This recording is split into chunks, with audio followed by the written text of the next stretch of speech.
So the entire thing at Windsor basically falls apart over a single word, and the word that started it all was grandmother. Princess Charlotte, who is 9 years old by the way, sits down at what's supposed to be a completely ordinary private family lunch, and within minutes she delivers a sentence so calmly devastating that nobody in the room knows how to recover. The king is there. William and Catherine are there with all three kids. Camilla has been keeping the conversation deliberately light because she knows recent tensions have made even private meals feel sensitive, and for a while everyone plays their part. Then Camilla casually describes herself as belonging to the children's grandparent generation, and Charlotte looks up from whatever she was doing and answers with this absolutely surgical calm. She says she already knows who her grandmothers are, and she will not call Camilla grandmother. The room doesn't erupt. It goes terrifyingly quiet. That's the detail that sticks with me, honestly. Nobody gasps. Nobody scrambles to fix it. Nobody jumps in with a distraction. The silence just stretches out. And in that silence, everyone understands what just happened. Charlotte has made a deliberate choice, and Camilla knows it. Before we get into what this actually means for the family going forward, make sure to hit subscribe on our channel so you don't miss any updates on this story. Alright, let's unpack this. So here's where it gets really interesting. Charles hears his granddaughter say this, and his first instinct as both grandfather and monarch is to ask why she said it. His voice stays low, but the question carries weight because he's the king, and he's probably expecting some kind of embarrassed apology, or at least a childlike explanation that can be smoothed over. That's not what he gets. Charlotte answers that some family names have to be earned by how people make you feel. That's a 9-year-old saying that. Not coached, not rehearsed, not throwing a tantrum, just stating a principle, and that asking if she can leave the table. Catherine nods. Charlotte pushes her chair back, and the scrape against the floor is apparently louder than anything spoken that entire afternoon. Camilla remains frozen. Charles stares at William, suddenly aware that no palace command can undo what just happened. And William, he's not angry at Charlotte. He's watching his daughter carefully instead of correcting her, which tells you everything about where this is actually coming from. Catherine follows Charlotte into the corridor, and that's when the real story starts coming out. This was not the first time Camilla had made her uncomfortable. Weeks earlier, there had been a private encounter that changed everything, and Charlotte had been carrying it in silence ever since. The palace could survive one uncomfortable sentence at lunch, but what Charlotte tells her mother behind that closed door transforms the whole situation from a family embarrassment into the consequence of something that had been building for months. For Charlotte, the argument is not really about a title. For Camilla, that's exactly why it hurts so much. Catherine sits beside her daughter after the luncheon and doesn't begin with discipline. She asks what grandmother actually means to her, and the answer comes slowly. Trust, safety, stories. Someone who makes you feel protected rather than pressured. Charlotte has grown up around royal titles where words like queen and heir shape both public duty and private identity, but to a child, family language carries a different kind of weight. Catherine understands that distinction immediately and refuses to turn her daughter's feelings into a performance.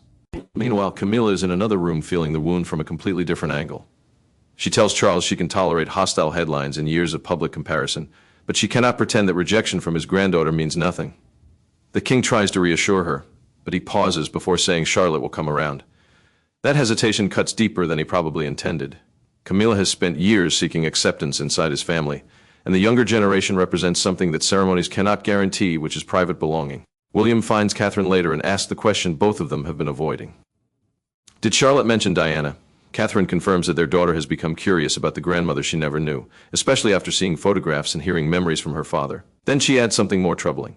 Charlotte is not rejecting Camilla because Diana has become idealized in her mind. During a private conversation after the luncheon, the girl described an exchange weeks earlier in which she felt Camilla dismissed something emotionally important to her. William stops out Charlotte's bedroom before entering. His hand reaches the door handle, then falls away. The future king understands that royal harmony is no longer the issue. His daughter has been pulled into an adult history she never created, and he has to decide whether to speak as a prince protecting order or as a father protecting trust. When he finally enters, Charlotte tells him everything changed during a palace ceremony weeks before the Windsor lunch. There had been no argument, no dramatic walkout, no formal confrontation. There was only a quiet room, a photograph of Diana, and one sentence that Charlotte carried away with her. Adults forgot the exchange almost immediately. Charlotte did not. What Camilla considered a harmless correction settled differently in the young princess's mind because it touched the one relationship she can know only through stories, and suddenly made those stories feel as though they needed defending. Charlotte had spent several afternoons with William asking about old family photographs and the people behind them. Catherine encouraged those conversations because she wanted all three children to understand their history as a family before they understood it as monarchy. A private family heritage presentation at Windsor was simply an informal gathering where photographs and personal objects from earlier generations were discussed away from public ceremony. William kept Diana's memories simple and personal. He described her as their grandmother, spoke about her warmth, and never used the past as a weapon against anyone living. Charlotte paused beside one photograph and quietly called her grandmother Diana. Camilla entered during the exchange and heard the words. She hesitated, then told the young princess she should not become too attached to people she never knew when she had family around her. Now the sentence was calm. Its effect was not. Charlotte looked down, closed the small album she had been studying, and asked William whether they could continue another day. He immediately knew something had shifted. Later, the prince told Camilla that his daughter was old enough to understand tone, but far too young to carry the weight of decades of family pain. The queen consort insisted she had only wanted Charlotte grounded in the present, but Catherine eventually learned there had been another moment nobody knew about. Charlotte had left the room, then returned quietly because she had forgotten a bracelet. Before entering fully, she heard Camilla telling an aide that constant references to Diana could become confusing for the children. The aide said little, but Charlotte heard enough. To her, the meaning felt brutally clear. Remembering her grandmother was becoming a problem other people wanted managed. Charlotte kept that hurt to herself for weeks. She never confronted Camilla, never demanded an explanation, never told William what she had overheard. Instead, she reached a private conclusion. If accepting one grandmother meant weakening the place of another, she would refuse the newer name completely. William listened as his daughter finally recounted the forgotten bracelet moment.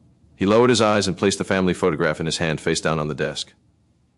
The Windsor luncheon had not been impulsive disobedience.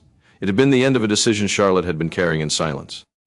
By evening, the issue was no longer whether Charlotte had behaved badly. William wanted to know why a child had been placed at a position where defending a dead grandmother felt necessary, and Camilla was about to hear that question directly. William does not summon advisors.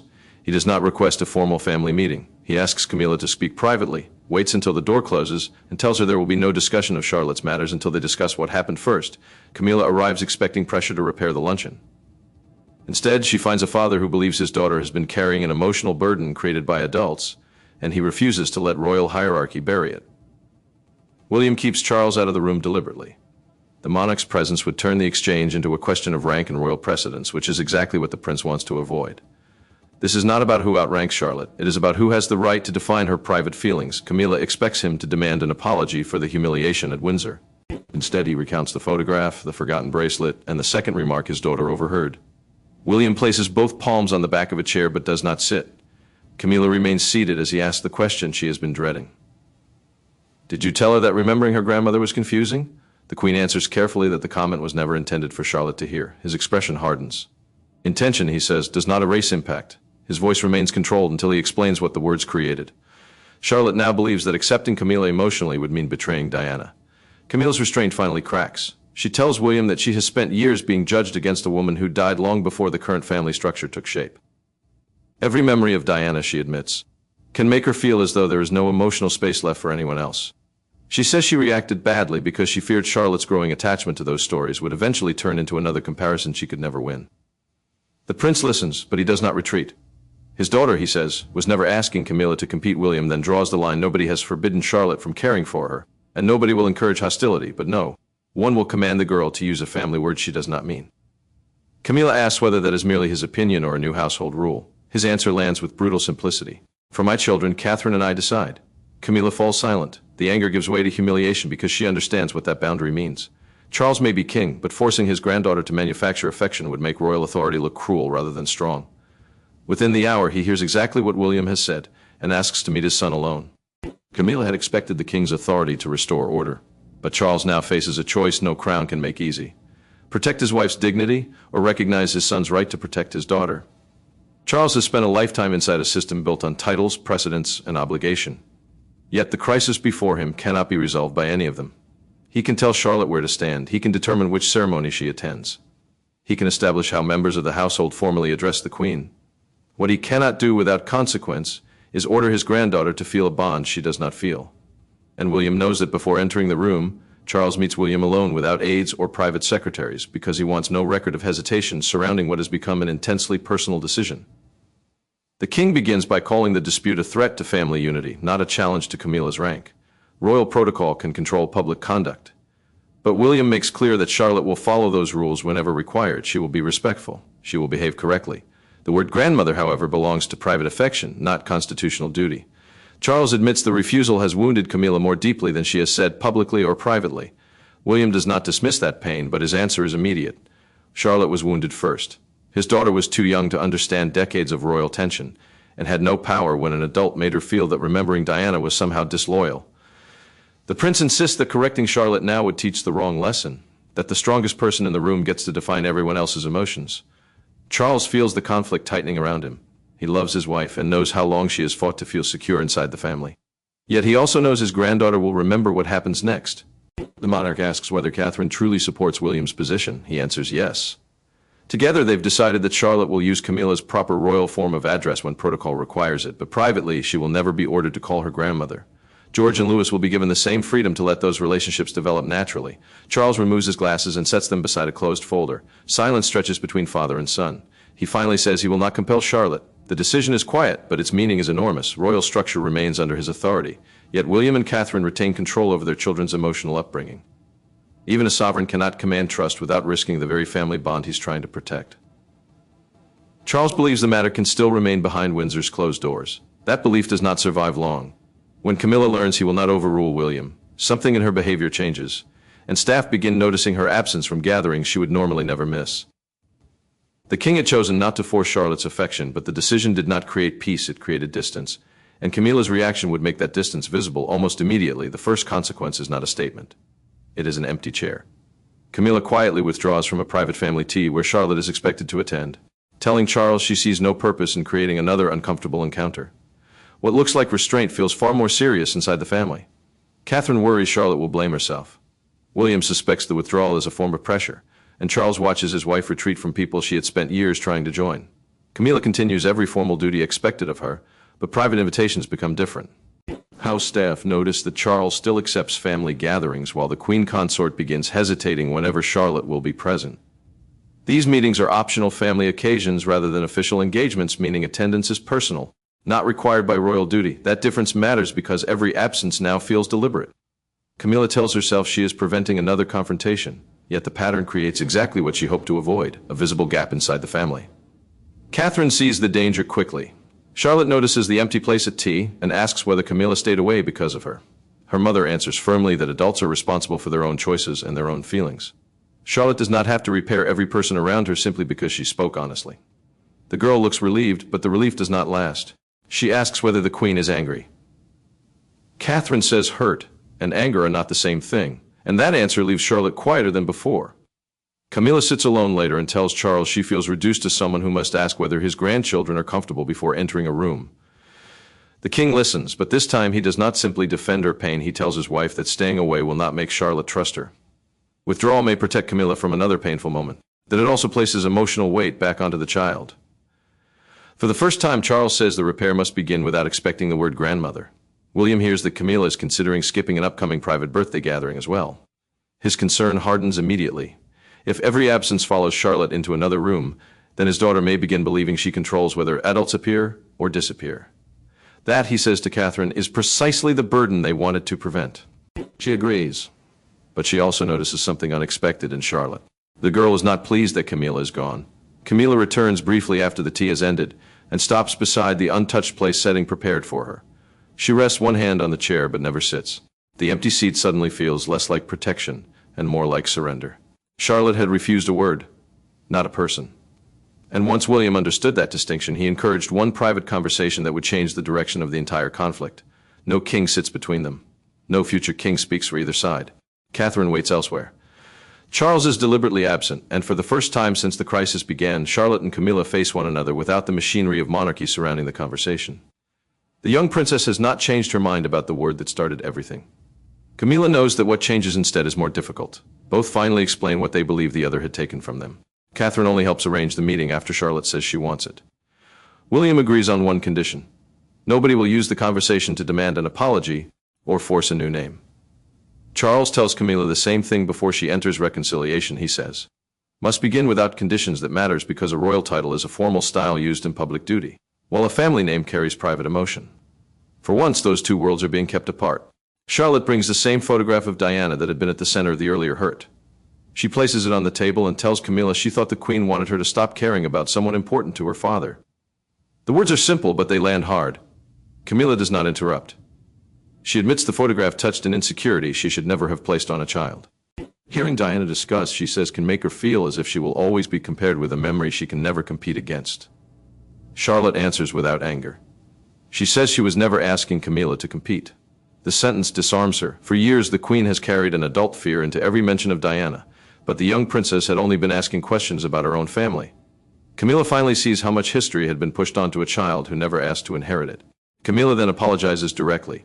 She says she was wrong to suggest Charlotte could become too attached to someone she never knew, and wrong again to describe those memories as confusing. She does not ask for the word grandmother.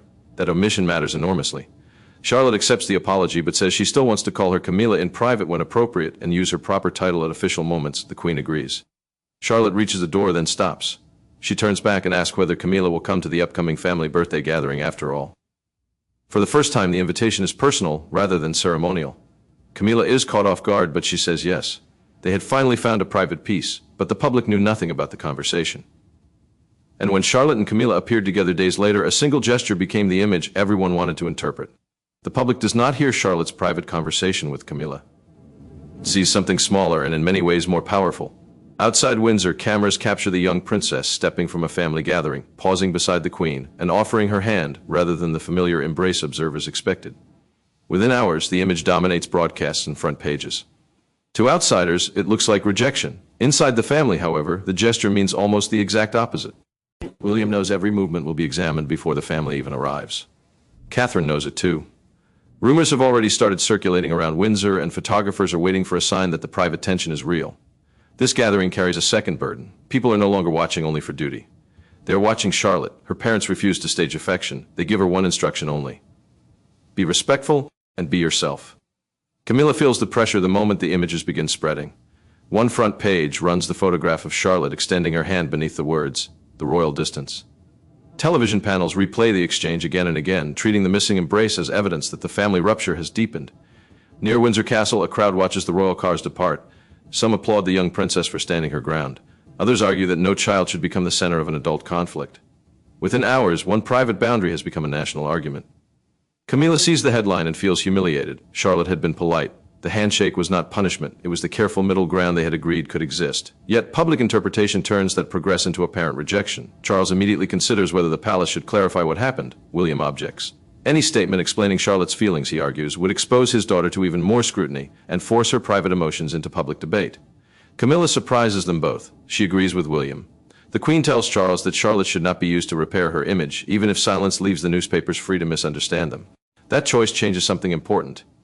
For the first time, Camilla protects the boundary instead of fighting it. Charlotte later sees the newspaper beside William and asks whether she embarrassed Camilla again. Her father answers that respectful honesty is not cruelty. Adults, he says, must stop demanding that children perform feelings simply because cameras are watching. The headlines called it rejection. The palace feared division. But the real verdict would come quietly inside the family when Charlotte and Camilla met again with no cameras waiting outside. In the end, Charlotte never takes back the sentence that shocked Windsor. She does something more meaningful. She proves that refusing a title does not have to mean refusing a relationship. Camilla, after weeks of hurt and defensiveness, accepts something equally difficult. Belonging cannot be created by royal position, and affection becomes weaker when demanded. What began as an apparent insult ultimately forces 3 generations of the monarchy to confront the difference between ceremonial loyalty and genuine family trust. Charlotte arrives at the final family gathering beside William and Catherine with no special instructions waiting for her. Charles enters with Camilla, and this time the Queen does not hesitate at the door or question whether she should stay. No advisors manage the seating. No one prepares a careful reunion when private conversation begins. Charlotte uses Camilla's name naturally. Later, when the occasion becomes formal, she uses the proper royal title, meaning the official form of address required by rank and duty. The difference is small, but it proves something powerful. Respect does not have to pretend to be intimacy. Camilla stops waiting for the word that caused the entire conflict. Instead, she asks Charlotte about something the young princess mentioned during their private conversation, and the question catches Charlotte off guard. She realizes she has been remembered. More importantly, she feels listened to rather than managed. Charles notices the change and finally relaxes, not because his wife has won the title he once hoped she would receive, but because bitterness no longer controls the room. William sees it too. For the first time in weeks, the future king no longer looks prepared to defend his daughter from the next emotional blow. Catherine understands what the adults had missed from the beginning. Charlotte's refusal forced the family to confront Diana's memory without treating it like a threat. The younger generation was never creating the conflict by remembering her. The older generation was carrying fear about what those memories might mean. Camilla finally accepts that she does not have to replace Diana to build something real with Charlotte. And the young princess learns that protecting the grandmother she never knew does not require punishing the woman standing before her. Charlotte pauses beside Camilla as the gathering ends and asks whether she will come to another family occasion the following week. There is no forced embrace, no demanded title, and no grand declaration. The Queen simply says she would like that very much. And that became the lasting meaning of Charlotte's refusal. She never called Camilla her grandmother. Yet by the end, she no longer needed rejection to defend the people she loved. The family stopped fighting over a word and finally began building a relationship that could survive without it.